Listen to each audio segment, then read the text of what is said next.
welcome to the Tibet Museum. Tibet Museum organizes bi-monthly talk every second and fourth Wednesday of the month. The main purpose of the talk is to create awareness about Tibet and Tibetans' current situation inside and outside Tibet. So today we have our guest speaker, Mrs. Tenzin Chodronla. She will speak on the topic, the aim of giving education as per basic education policy for Tibetans in exile. Before we start the talk, I would like to give a brief introduction about the speaker. Mrs. Tenzin Chodronla did her secondary education from Sambodha Tibetan School, Ponda, and senior secondary education from CST, Mussoorie. She studied Bachelor of Science and Bachelor of Education from Regional Institute of Education, Ajmer, under NCERT, National Council of Educational Research and Training. She worked as a science and maths teacher in Sambodha Tibetan School beginning. In 2004, she worked at Sambodha Tibetan School, Ponda, as a TTT science teacher, and from 2010, she worked as PGT English teacher. She is currently serving as the headmistress at Mevin Sugla Vedant School under Sambodha Tibetan Schools Society. Now I would like to call Mrs. Tenzin Chodronla to give the presentation. Good afternoon, everyone. So prior to begin with my talk, I would like to thank Department of Information and International Relations and the Tibet Museum for inviting me here and for giving me the opportunity to be part of the Tibet Awareness Talk series. I really felt very honored and privileged to be a part of this series. The topic for my talk is the aim of giving education as per basic education policy for Tibetans in exile. So before I speak about the aim of giving education, let me just give you a brief account of the background.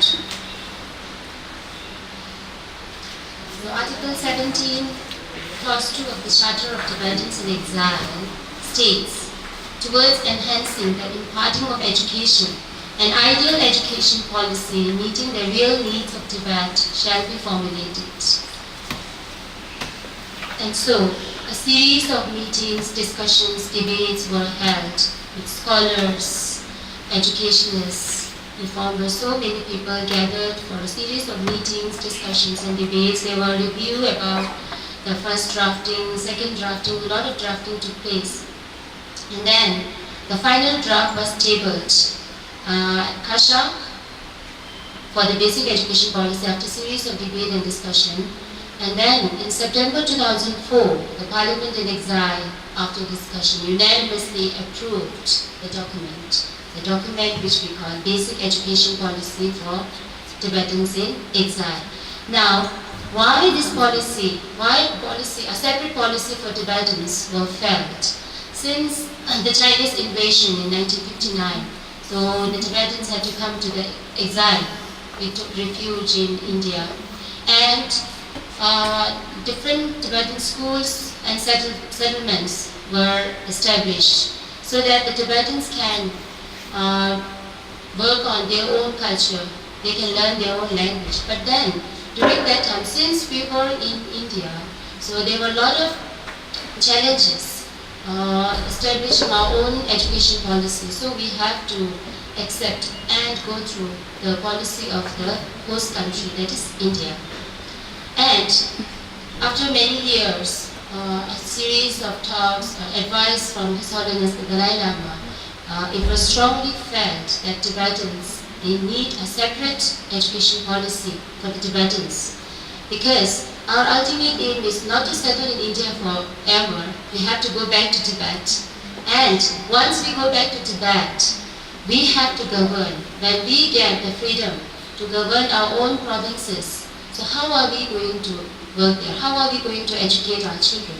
So this was a challenge. And so the need of a separate education policy was strongly felt, and that's why the basic education policy came into being after so many debates, discussions, and meetings. And for that, a lot of ideas have been taken from many different scholars from India and others. We have Aurobindo, Mahatma Gandhi, Jiddu Krishnamurti, so Rabindranath Tagore and other educationists and reformers. And then keeping the context of Tibetanness into our mind.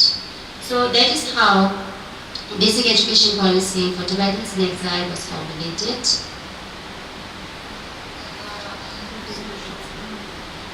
So we have 15 chapters in the basic education policy documents. So what I'm going to discuss today is the aim of giving education that forms the 5th chapter. So the aim of giving education, as you can see, the principle of freedom, the principle of altruism, the principle of upholding the heritage, the principle of innovation. So the aim of giving education revolves with these 4 principles. So these has to be the core principle while educating the children. So when we give the freedom, then we can expect, because the child gets the freedom of thought, freedom of action, and freedom of security.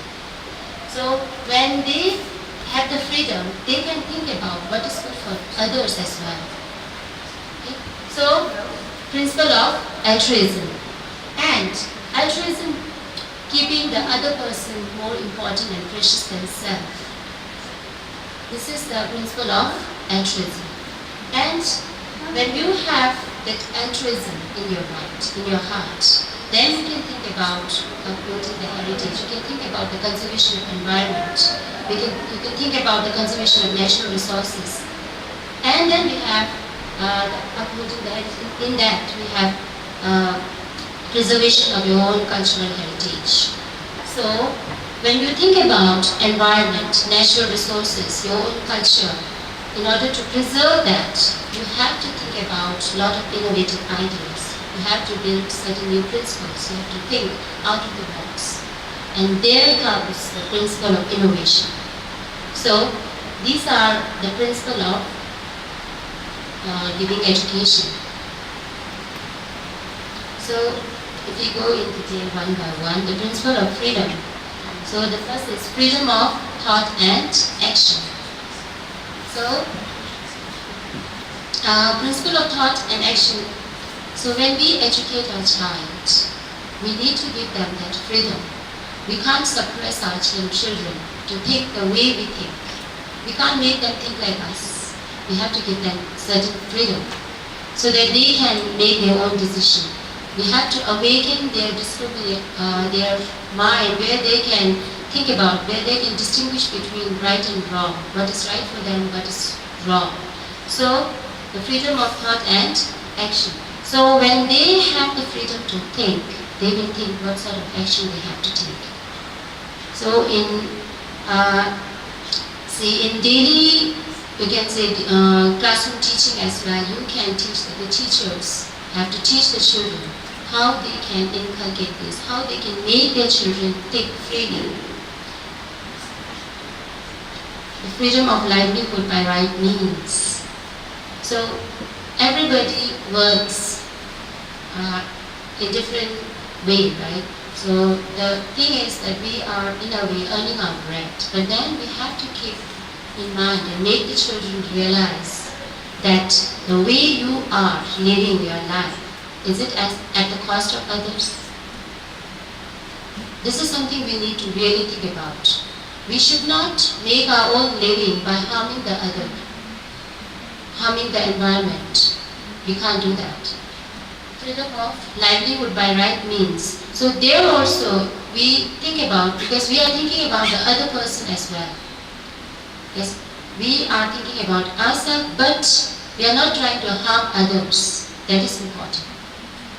Freedom of security.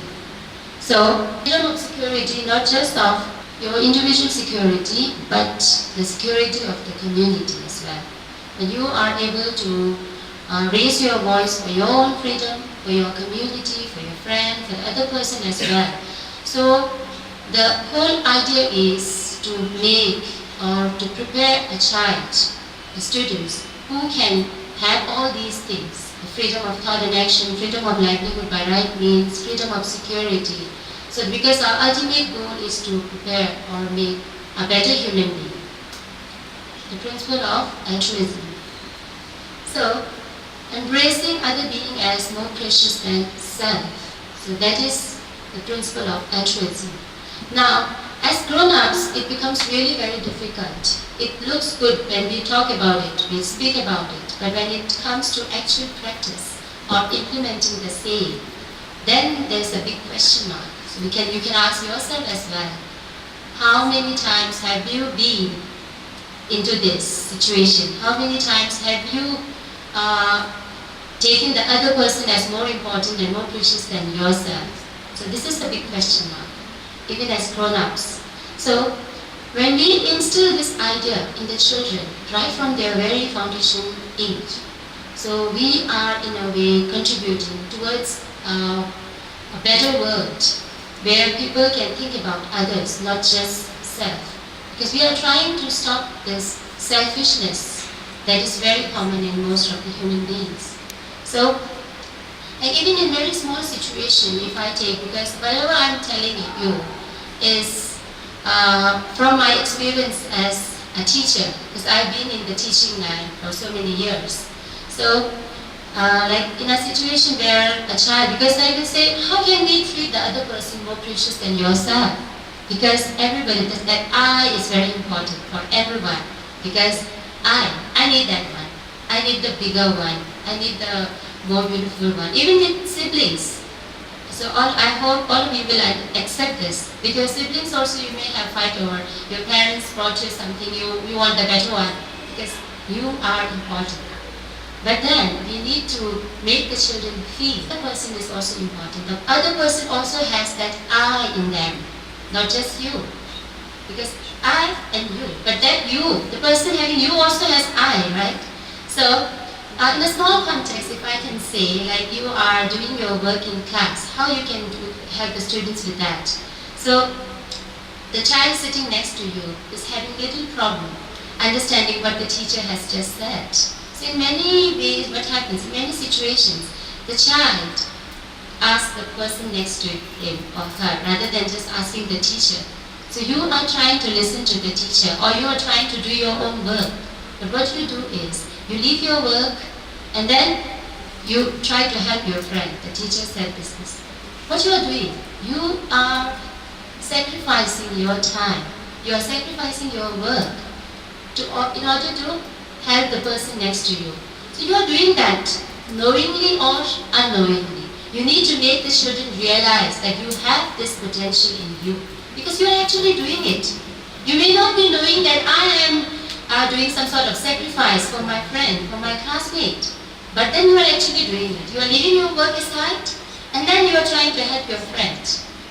So this small amount of sacrifice, when you encourage the child, and then you can think of, you can in a way, you can dream of the child in future becoming a person who can think about others more important than yourself. So we do this in our daily life. So in these small things, we as teachers, or as educators, or parents, or elders and grown-ups, we need to tell the children. So this is how we can, in a way, sacrificing the self for the service and welfare of other persons. So there are a lot of professions which actually do this. So if you are a dedicated and committed teacher, you are sacrificing yourself. You are sacrificing your time. You are giving more time. When you try to help a child with special need, when you try to help a child who has some learning problems, you are giving your extra time because you want the child to do well. So in a way you are sacrificing. You are giving extra time for the child. So you're doing it. So in so many ways we can do that. So this is how we have to instill in the children's mind, how we can work on being altruistic. The principle of, I'm not going very fast. Am I going very fast? Okay. So I'm not very used to very quiet listener. So in class, what I encounter most of the time is kids shouting, trying to raise some questions, ma'am, she is doing this, that. So in the administrative line, it's just 1 year. So I have been in 16 years in the field of education. For almost 15 years I have been a teacher. So I know how it is like. I used to tell my children, it really sucks when you are in a classroom which is very, very quiet. So it was really very difficult at the beginning. This is from my personal experience I'm telling you. While I was telling you, when I started speaking, I said, oh God, no. Very quiet.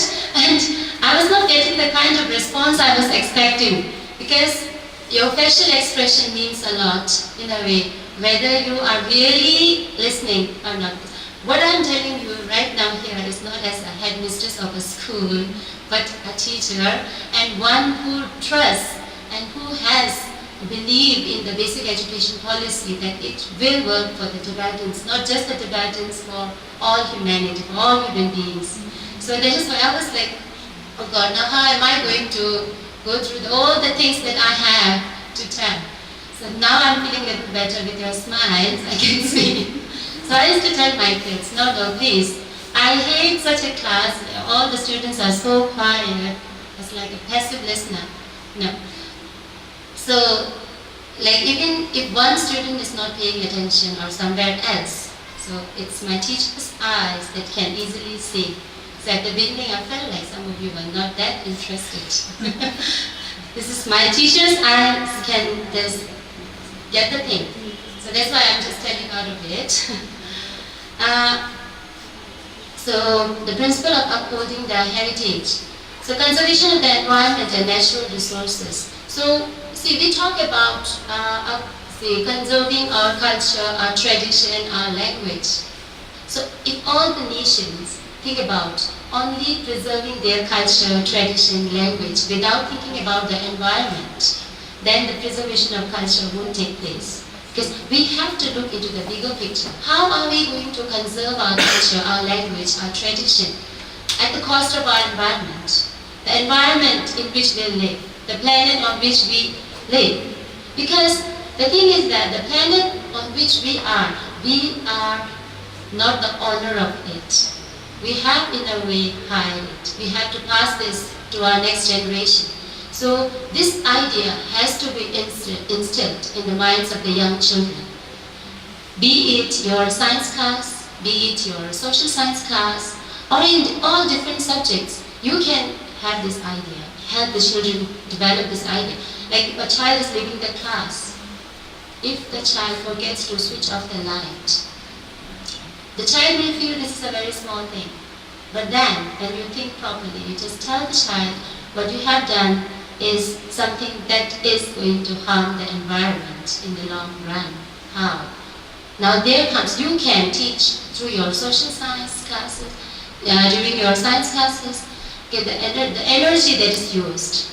From where you get this? Then you can talk about renewable and non-renewable source of energy. You can talk about the conservation of water, conservation of trees. Everybody is talking about climate action. So you can make the children aware of the importance of all this, so that the child can think about, yes, these are not small things. Even a drop of water wasted is something that you are not allowed to do, because we have to think about the future generation as well. And empowering people to uphold their ancestral cultural heritage. And that's why we, in the schools that's implementing basic education policy, we have kept Tibetan as the medium of instruction up to grade 5. No medium of instruction is solely in Tibetan. Second language is introduced only from grade 4. Because the idea is, when you master your own language, the learning of other language can take place easily. It's just a transformation. So when you are not the master of your own language, we are creating a confused child. So that is one idea. So in order to uphold the ancestral cultural heritage, so in the curriculum also we have dance and music. The medium of instruction is Tibetan. So in a lot of other ways we're trying to make the children be aware of our rich culture and heritage. And since we are in exile, so compared to the Tibetans living in Tibet, they don't have freedom for learning Tibetan language. But in India, by the grace of His Holiness and the host country. So we have that freedom to learn our own language. And so we have to make use of that freedom. We have to preserve this rich culture and language. Because these days we know so many languages are now vanishing from Earth. So many languages were there, and now because the minority people speaking their own language. So this is also a cause of concern. So we need to preserve our language and culture. And then principle of innovation. Now, when we talk about innovation, for a child it becomes very difficult. How can a small child innovate new things?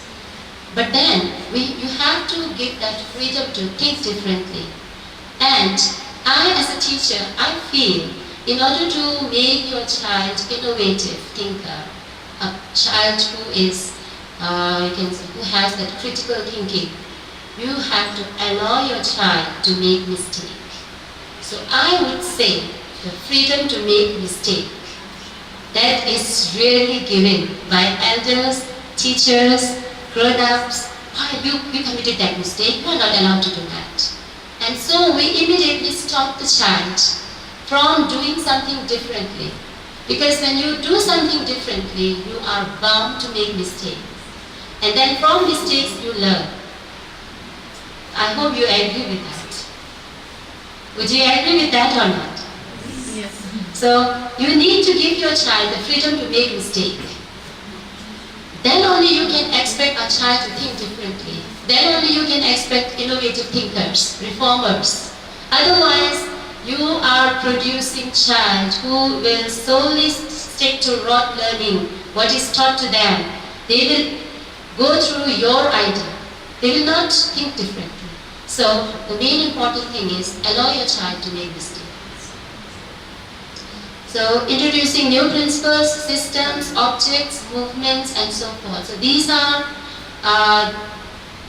under the principle of innovation. But then, how you need to introduce new principles, how you need to introduce systems, new objects, movements.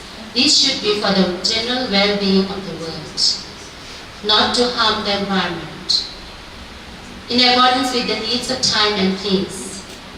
So, and like in a general classroom situation also, if a child is, like the teacher has given instruction, but the child is trying something else, you should not scold him, you should rather encourage or help him how he can use that idea in a positive way.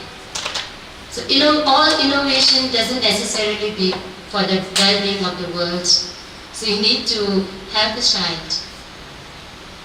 And while talking about this, like the freedom of making mistakes, how you learn from your mistakes, I just wanted to quote a line from Thomas Alva Edison. You all know about him, the great scientist. So he said, I have not failed 10,000 times. I have successfully discovered 10,000 ways that will not work. So if all teachers, if all grown-ups, elders, parents keep this in mind, I feel the children will have more freedom. Because people say that Thomas Alva Edison failed 10,000 times while trying to invent the electric bulb and all. But then, see how he looks at that situation. So how to look positively at all situations, this is what we need to teach our children. And that is what is given in the basic education policy. We have to give children freedom. So if you take example of a child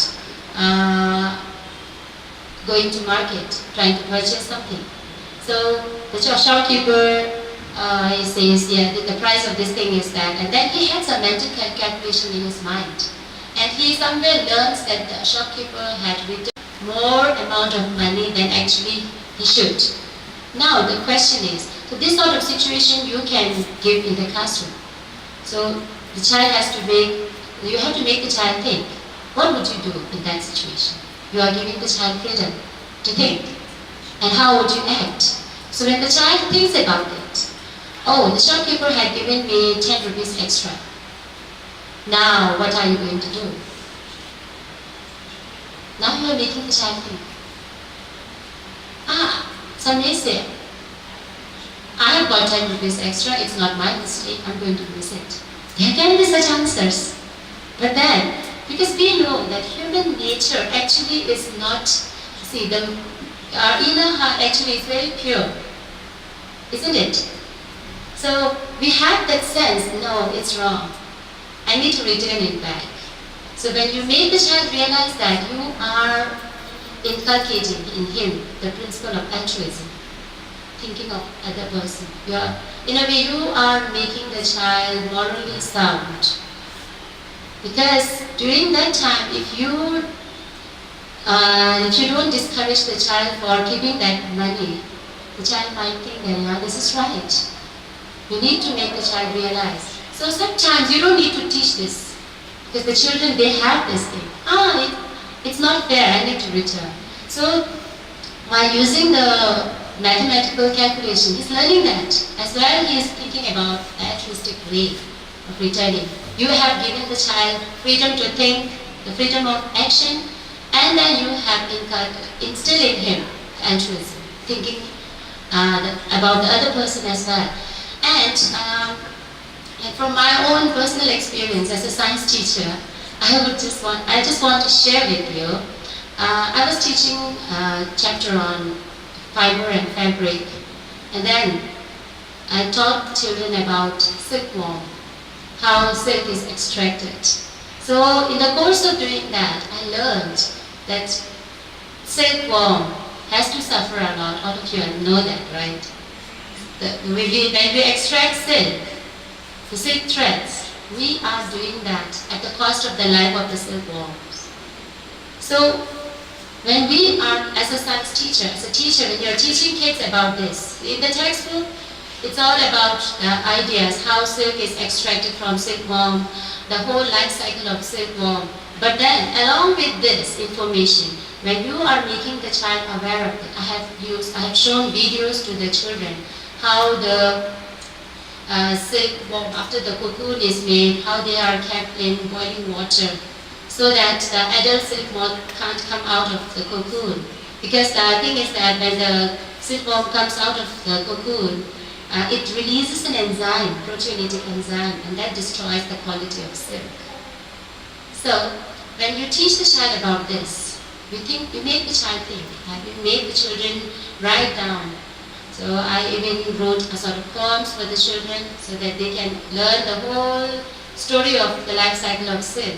So during that time, the children, see, they have the mind, no. I told whether now, when you know that in order to make silk, so many silkworms are killed.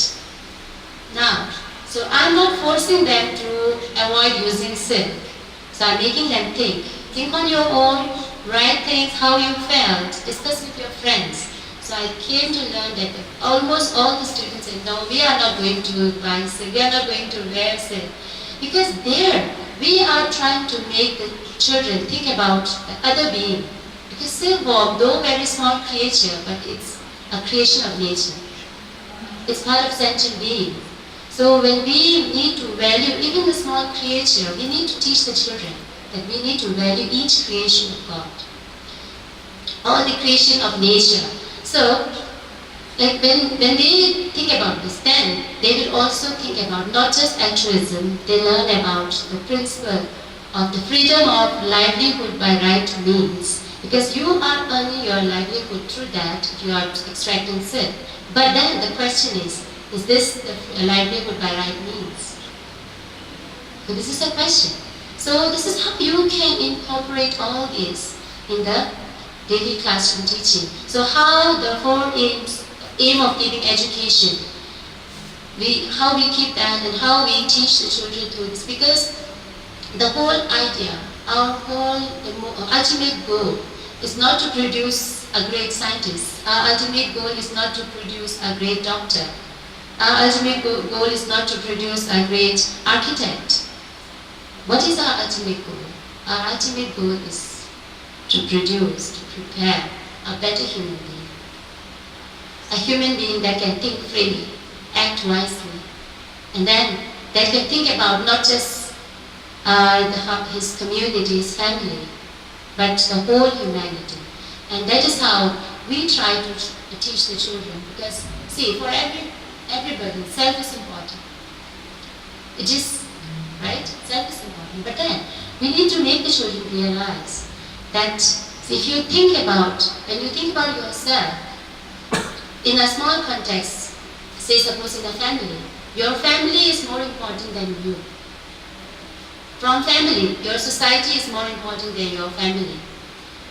Then your nation is more important than your society. Then the world is more important than your nation. Then the whole humanity is more important than your nation. The world. And then the whole sentient being more important than the humanity. So if you have this idea, because when you think about humanity, you are in that. When you think about the whole sentient being, you are in that because you are part of it. So there's no way, see, you are not thinking about yourself and you are thinking broadly. You are included within that. So this is one thing that we need to teach the children. So that is the whole idea with which the basic education policy was formulated. And then this is something we need to teach our children time and again about the significance of treating the other person as more important than yourself, living in a, like, see, even if you are living in a free country, but if your thoughts, your actions are governed by others, what others might think of you, then you don't really have that freedom. That we need to make the child realize. Then in some other situation, because this happens in most of the cases, two kids have fight or some argument over small things and any issue, the teacher learns about it. So how you are going to solve it? How you are going to make the child in a way settle down? So it's not that you are going to punish them immediately. No, you are making mistake, you have involved in a fight, you just make some punishment, stand outside, or it's not going to work. It will work for the time being, it may work for the children, but then if you think in the long run, it won't work. So what I do is, because what I'm telling you is not like something theoretical, something that, because what I'm telling you is from my own personal experience as a teacher, because it really works, that's why I'm just telling you. Because I can't tell you something that I haven't tried or I haven't practiced in life. So I make the child sit for some time, maybe 1 minute, meditate. Keep their eyes closed, think about the situation that made them fight. Both the child will then settle down. Otherwise, if I keep asking who was responsible, like they would keep blaming each other. So when they are made to think, they would take time. And then realization starts, realization dawns on them. Then they realize, and then they start, I shouldn't have done this. This was a really small thing, I shouldn't have used such abusive words and all these things. And then they feel, because otherwise if we just tell them, because as a teacher, often what happens, grown-ups take the authority. Parents, no, sit down. The child is now afraid. Because the grown-ups are using their authority. Teacher can use their authority. No, you need to say sorry to him. But why? Why should he say sorry to him or the other person? At that time, the child will say sorry because the teacher is saying, the teacher is telling him to say sorry. But is he really feeling sorry? No. So when you make them realize, then you talk, rather than giving punishment, you talk to the child. So what could you have done differently in order to avoid the situation? Then they have the freedom of thinking, and then they really forgive the other person. They say sorry, they accept their mistake. When you are, see, the children have to be made bold enough to accept their mistake. Because if you don't give freedom to your children to make mistakes, your children will start lying. Because they know that when I make mistake, I will be scolded. Then they tend to make, tend to say lie or something else. So that's why in such situation, this child really, and then you need to remind the child again and again of such situations. So the realization takes place, the child will feel, they think, the child is using his or her own mind, not the teacher's mind. So at that time, the child really feels that yes, this is my mistake, I should not have done that, and then say sorry. And because in a school situation when a child is afraid, so they will behave like a very well disciplined child. But what about when they are out of school, when there's no one to scold them or guide them or direct them, how they are going to face the situation? So this is the real challenge. That's why we have to prepare the child to think freely. And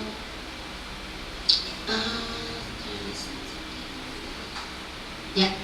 And one important thing is, when you are educating your child as a teacher, as a parent or an elder, the very foundation should be love. When you have love for your children, then you will do everything to make the child learn. So love should be the basic foundation, because without love in your heart, you are not going to help your child. Because see, there are a lot of things that technology teaches these days. Children really doesn't need a teacher. They have a lot of things to learn from internet. There are a lot of things that they learn. But then, the computer, the internet, they don't have a teacher's heart. So what we need is a teacher's heart. So love should be the basic thing, the foundation. So when you have a very strong teacher-student relationship, so there's no way your child is going to suffer in any way, because there's love. The teacher understands the child understands the teacher. And so, you have a very strong relationship. The child doesn't feel afraid of asking any sort of questions to the teachers, because he understands that he has his teacher. He can trust his teacher. So that is also one thing I feel it's very important. And we, apart from the different subjects that we teach at school under the basic education policy, we have art and craft classes as well, where we have photography and filming club, knitting club, gardening, and then we have papercraft, drawing and painting.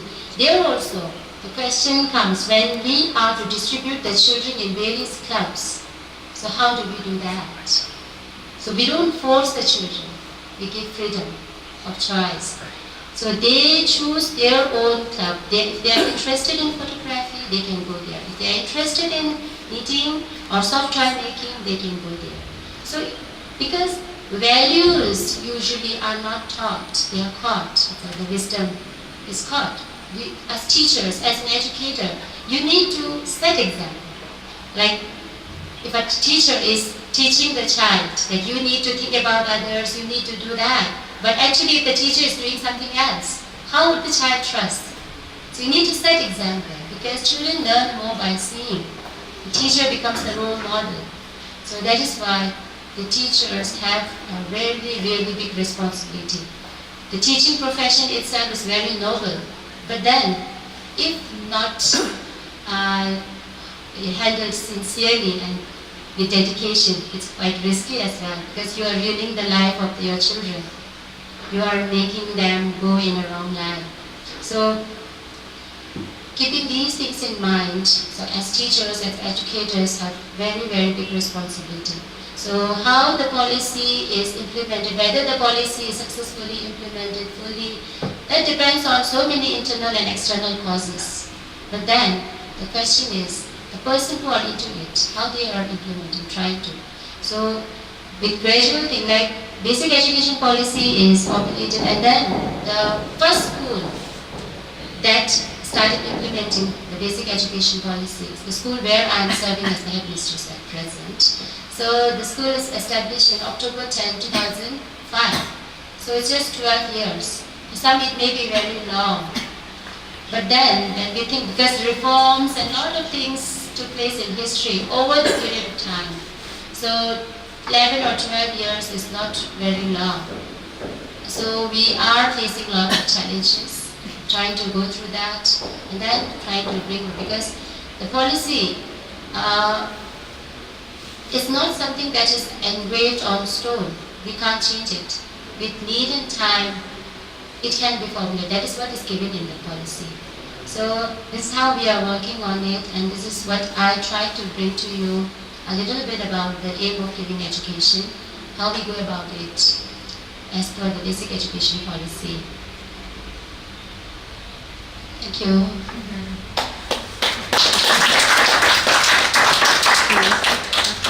Hello everyone. If you have any question, you can ask. Question answer session. I was very curious because I didn't grow up in a Tibetan school. So you talked about teacher ethics and how children should be taught in school. But do you actually have a class about ethics or philosophy taught to the children, like a separate subject that would be focused basically on moral living in like as a subject in school, in Tibetan schools? Do you have that, or is it something that? Because I think the idea of what you said, the principles, they're really amazing. But do you actually have a class where children are sat and like taught about like maybe Buddhist stories or Christian stories and just like parables and moral lessons through stories and like made to think in an ethical way? Do you have a class like that, or is something like that? See, basic education policy says moral values need not be taught as a separate subject. It has to be incorporated with all the subjects in this class, in the school.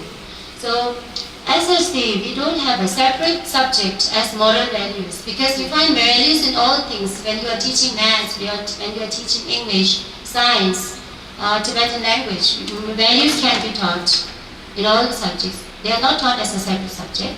But then, recently, from last year, we started having some activities on, because His Holiness has stressed on the need of ethics in school, in society, for the betterment of the whole world. So he had written Beyond Religion, so ethics for the new millennium and all. And so we started in a way observing, so that children are made aware of that. So last year we started from all this, the 10 competencies based on secular ethics. So that is implemented in school. We observe week, like Ethical Mindfulness Week. We have Kindness, Appreciating Kindness Week, Gratitude Week, Acceptance Week. So based on all the 10 competencies, we observe weeks, so where teachers are given the topics. The teachers come with different presentations. It can be in the form of stories, some sort of activities where children learn. And then when you observe the week, like if you are observing Gratitude Week, you can in a way write letters. Because so many times in life, what we do is, if a person has done something good to you, we thank the person, and then later on we forget. So sometimes it becomes very important. The child has to be made realize about that. So if you suppose write a letter to a person who helped you today, or some maybe years back, you are actually making the child think about. You are having that sense of gratitude. The gratitude need not be just for a person for helping you in your difficult situation. You can have gratitude for the sun, the wind, water, all the elements. Because how we are able to survive on this planet, all the small things that is part of this environment, we need to feel gratitude for that. So Gratitude Week, Observance of Gratitude Week, Inner Value Week. So based on different competencies, weeks are observed in the school. So through that, the children are also made to realize. Otherwise, moral values, I don't think they need to be taught as a separate subject, because it depends on teachers, how they can inculcate it, how they can bring into it. So even while setting questions in the class or exams, you can actually ask some value-based question. It's not just about testing your knowledge. You can prepare the question in such a way that child actually is using its mind, whether the child is thinking in ethical way or not. So situations have to be created. So this is how we are going through. I hope I have answered your query. Okay. Another question.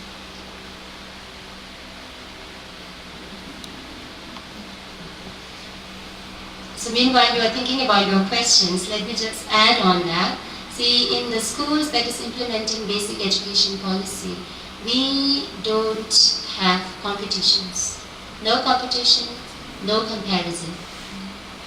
So children are not rewarded for being very excellent or not punished for doing very poor.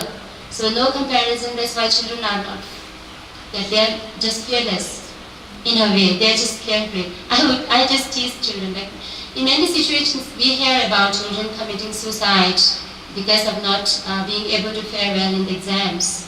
As I used to say, I'm not afraid of our children. You won't do that even if you fail 3 times, 4 times. Because they know examination is not the standard for measuring your child's knowledge. It's just one way. Because we can't test a child through 3 hours of exam, because there can be a lot of things. There are a lot of things the child actually knows, but he's not able to write. So we need to have a holistic approach rather than just switching to pen paper test. And then no comparison. See, your friend is doing better than you. Should not be the remark, even by parents. See, the child next door, he is doing this, why you can't do it? No, this is not the thing. Because every individual is different. Every children is different. So we need to accept that. So because of that reason also, in our school we don't have uniform. Children don't wear uniform. Because the idea is when you are making the child wear uniform, you are putting all the child in one shoe in a way. Every individual is different. Like the 5 fingers, even with your siblings, you find from all genetically same parents, all are different. So how can you expect children from different family background to behave in the same way? All individuals are different. So no comparison, no competition. So that is also there.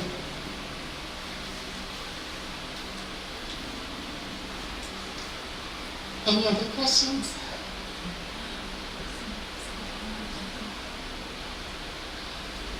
As a teacher, I used to tell children when they have no question, 2 things can be possible.